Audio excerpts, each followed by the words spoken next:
Assalamualaikum warahmatullahi wabarakatuh. Waalaikumsalam warahmatullahi wabarakatuh. Selamat pagi Bapak Ibu. Hari ini kita mau berbincang-bincang biasa ini Bapak Ibu tentang pembelajaran sosial dan emosional. Itu ya Bapak Ibu ya, PSE gitu. Tadi materi sudah saya kirim ke handphone, coba Bapak Ibu perhatikan. Dan tadi saya sudah meminta untuk Bapak Ibu memahami isinya ya, materinya gitu kan Bapak Ibu. Sambil Bapak Ibu lihat handphone, izinkan saya sedikit menjelaskan tentang PSE. Jadi PSE ini Bapak Ibu sesuai dengan apa yang dituliskan oleh Bapak Pendidikan kita, Bapak Ki Hajar Dewantara, yang tujuannya adalah bahwa pendidikan itu menuntun siswa sesuai kodratnya agar mencapai keselamatan dan kebahagiaan yang setinggi-tingginya sebagai individu maupun sebagai masyarakat. Jadi PSE ini dilakukan secara kolaboratif Bapak Ibu gitu, bukan hanya saya sendiri gitu. Jadi seluruh komunitas yang ada di sekolah, warga yang ada di sekolah gitu, agar tercipta PSE ini gitu. Jadi PSE ini sangat penting untuk apa gitu, untuk peserta didik kita maupun kita sendiri memiliki KSE gitu, memiliki kompetensi sosial dan emosional gitu. Jadi bagaimana cara menerapkannya gitu kan Bapak Ibu. Mengapa ini penting gitu? Ternyata sudah ada penelitian Bapak Ibu, orang-orang yang memiliki KSE, kompetensi sosial dan emosional ini adalah orang-orang yang ahli di bidang akademik dan juga sosialnya di masyarakat. Itu udah jempolan lah gitu, sudah terbukti itu Bapak Ibu. Jadi ada 5 hal untuk menerapkan seperti yang di tabel itu Bapak Ibu ya. 5 hal untuk menerapkan KSE ini. Apa aja itu? Yaitu kesadaran diri, pengelolaan diri, kesadaran sosial, keterampilan berrealisasi, dan pengambilan keputusan yang bertanggung jawab. Itu dia Bapak Ibu. Seperti apa cara menerapkannya gitu kan Bapak Ibu. Kita bisa menerapkannya bisa 3 hal Bapak Ibu. Bisa di kelas, bisa secara eksplisit, bisa juga melalui iklim sekolah ataupun iklim kelas, seperti itu dia. Jadi Bapak Ibu, kita ke yang pertama ya, di kesadaran diri. Kesadaran diri itu kan agar anak-anak didik kita ini memiliki kemampuan untuk memahami perasaannya gitu kan, emosi gitulah. Dia mengenali perasaannya ketika dia sampai di sekolah ini kan, perasaan ini berbagai rasa gitu ya kan. Ya, dia datang dari rumah seperti apa, entah dia tadinya telat atau seperti apa gitu kan. Nah, ini penting juga Bapak Ibu kita tanyakan biasanya ini di kegiatan awal gitu kan. Bagaimana kabarnya hari ini? Nah, gitu kita sering ya kan guru ya kan. Nah, itu Bapak Ibu sudah membantu anak-anak untuk mengenali emosinya. Nah, ini termasuk ke kesadaran diri. Jika anak-anak sudah mengenali emosinya, perasaannya, ini anak-anak sudah mulai ke arah kesadaran diri gitu ya Bapak Ibu. Kemudian yang kedua, manajemen diri ya kan Bapak Ibu ya. Manajemen diri ini dia tadi kalau mengenali, ini udah mengelola. Nah, itu dia manage gitu kan, mengelola emosi, pikirannya. Nah, itu dia berarti kalau udah memiliki kemampuan manajemen diri, ini udah luar biasa gitu. Artinya dia sudah mampu mengendalikan diri gitu ya kan Bapak Ibu. Di sini apa gunanya dia mengelola pikirannya, emosinya gitu kan. Di situ agar si anak ini mampu menentukan tujuannya, tujuan arah hidupnya kemana gitu kan, tujuan yang positif seperti itu. Kemudian di kesadaran sosial Bapak Ibu, kesadaran sosial ini biasanya kemampuan untuk memahami apa ini Bapak Ibu, sudut pandang orang lain, empati gitu ya kan. Biasanya ini kalau di dalam kelas di kegiatan inti yang seringnya kan, di kegiatan inti ketika kita meminta anak-anak untuk maju ke depan, misal ada temannya yang mempresentasikan, yang lain ini duduk dan mendengarkan, nah gitu kan.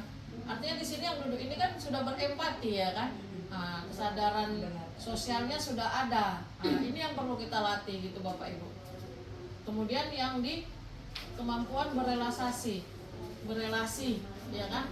Keterampilan berelasi. Nama berelasi itu berarti hubungan yang baik gitu ya Bapak Ibu ya kan? Kemampuan untuk membangun dan mempertahankan hubungan-hubungan yang sehat. Ini sering terjadi juga, kita pasti sering terjadi di kelas. Kita tuntun anak itu, dia bagian yang mana nih kira-kira menurut Bapak Ibu?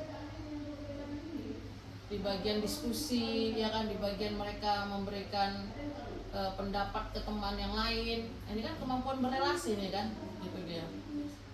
Iya, kerjasama tim, nah itu ada, itu dia kemampuan berelasi kan, berelasi. Ini kan pernah ya Bapak Ibu lakukan di kelas ya kan? Nah itu dia Bapak Ibu.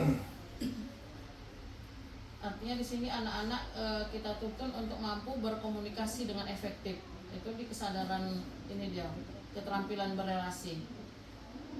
Kemudian di KSM kelima, pengambilan keputusan yang bertanggung jawab. Di sini kemampuan untuk mengambil pilihan-pilihan untuk membangun yang berdasar atas kepedulian, kapasitas dalam mempertimbangkan standar-standar etis dan rasa aman untuk mengevaluasi manfaat. Nah ini biasanya ini yang bagian mana ini Bapak Ibu? Misal kalau pengambilan keputusan yang bertanggung jawab ini di akhir kegiatan, kita sering nanya, berefleksi ya kan Bapak Ibu ya, sering itu ya berefleksi di akhir kegiatan. Bagaimana menurutmu pembelajaran hari ini? Dia tuh menjawab kan? Nah ini jawab itu artinya dia tuh sudah mengambil keputusan yang bertanggung jawab. Mengapa dia menjawab seperti itu? Nah gitu, itu maksudnya di sini gitu. Dia berani menjawab bagaimana pembelajaran yang dia dapat, perasaan dia saat belajar bersama Bapak Ibu di kelas. Dia kalau mengungkapkannya itu berarti dia sudah mengambil keputusan yang bertanggung jawab seperti itu. Itu dia Bapak Ibu. Sering ya kita lakukan sebenarnya KSE ini. Hanya istilahnya aja yang berbeda gitu. Jadi KSE 5 KSE ini Bapak Ibu sangat berkaitan erat dengan profil pelajar Pancasila. Ya, Ibu ini kebetulan ya guru PKN nih. Apa aja itu yang 6 ya, 6 elemen ya Bapak Ibu ya. Beriman, berpikir kritis, gotong royong, apa ya, mandiri ada ya. Bernalar kritis, berkebinekaan global itu ya kan, ada 6. Nah itu dicoba Bapak Ibu perhatikan di bawah tabel. Apa sangkut pautnya gitu? Kok berhubungan dengan elemen profil pelajar Pancasila gitu? Coba perhatikan Bapak Ibu. Jika kita analisis lebih lanjut 5 KSE yang telah kita bahas berhubungan erat dengan 6 profil pelajar Pancasila. Ini contohnya, ini udah ada contohnya di situ. Ketika seorang murid mengeluarkan ide yang baru, ya kan, dan orisinil untuk memecahkan masalah, itu dimensi yang mana itu yang 6 profil pelajar Pancasila? Kreatif, ya kan? Kalau di KSE-nya diperlukan juga kemampuan bernalar kritis untuk melihat permasalahan yang ada. Dalam situasi tersebut, murid tersebut menerapkan apa? Kesadaran diri dan manajemen diri, gitu dia. Itulah dia sangkut pautnya Bapak Ibu. Dia mengeluarkan ide. Kenapa dia mampu mengeluarkan ide? Karena dia sudah mampu manajemen diri dia gitu, untuk mengeluarkan ide. Selanjutnya, solusi yang dihasilkannya juga perlu mempertimbangkan akhlak. Ketika dia menyampaikan solusi, berarti dia harus mampu mengucapkan dengan kalimat-kalimat yang sopan, dengan akhlak kan, seperti itu dia. Kemudian di situ memunculkan dimensi apa kalau kita menyampaikan ide? Beriman, bertakwa, ya kan? Bertakwa kepada Tuhan Yang Maha Esa. Dalam situasi tersebut, ia menerapkan KSE yang mana? Kesadaran sosial dan keterampilan berorganisasi. Pengambilan keputusan bisa juga mungkin ya kan, karena dia sudah menyampaikan idenya, solusinya gitu kan Pak. Iya betul. Kemudian kita ke yang bagian C Bapak Ibu, kesadaran penuh, mindfulness. Kalau Bapak Ibu perhatikan yang ini Bapak Ibu, gambar yang ini di terakhir di handphone Bapak Ibu kan gitu kan. Kesadaran penuh ini penting agar kita bisa berlanjut memiliki 5 KSE. Nah, kalau kita sudah memiliki 5 KSE ini, maka kita sudah memiliki jiwa yang well-being. Nah, seperti itu. Kesadaran penuh itu praktiknya sebenarnya gampang Bapak Ibu. Lihat gambar yang seperti orang yoga itu, ya kan? Di bagian mana itu? Stop. Stop ya, teknik stop. Nah ini teknik stop. Dia bisa, saya kasih contoh di situ Bapak Ibu ada 3 ya kan Bapak Ibu. Untuk teknik stop bisa yang seperti orang yoga, bisa juga seperti yang dari YouTube itu yang dilihat Pak Sep tadi ya kan. Bisa ini gambar-gambar ini Bapak Ibu, coba Bapak Ibu lihat gambar. Ada yang amati berbagai perasaan yang muncul, dia yoganya seperti itu. Ada yang mengungkapkan rasa terima kasih. Terus ada fokus pada 3 hal yang dapat Anda lihat, dengar. Nah ini bisa dia dengan cara-cara yang gambar ini bisa kita praktekkan ke anak gitu. Ada hanya mendengarkan musik. Nah gitu dia. Misal kalau mempraktekkan yang ini, fokus pada 3 hal yang dapat Anda lihat, dengar, dan rasakan. Nah, coba di kelas itu anak-anak suruh berhenti dulu sejenak, berhenti gitu untuk mempraktekkan teknik stop tadi gitu kan. Coba nak 3 hal yang ibu ingin sampaikan ke kalian. Apa tadi itu? Coba lihat apa yang kalian lihat, apa yang kalian dengar, apa yang kalian rasakan. Seperti itu dia. Misal kalau di ruangan, kalau yang di sini nih, yang saya lihat itu adalah laptop dan kipas angin, gitu kan. Yang saya rasakan kan gitu kan. Yang berikutnya, oh yang dengar. Yang saya dengar adalah suara angin, ya kan, suara angin atau mungkin ada kicauan burung kan karena kita di sini gitu kan. Kemudian yang saya rasakan, saya merasa sejuk ya kan karena kena angin gitu, saya merasa sejuk. Ini udah teknik stop ini Bapak Ibu gitu.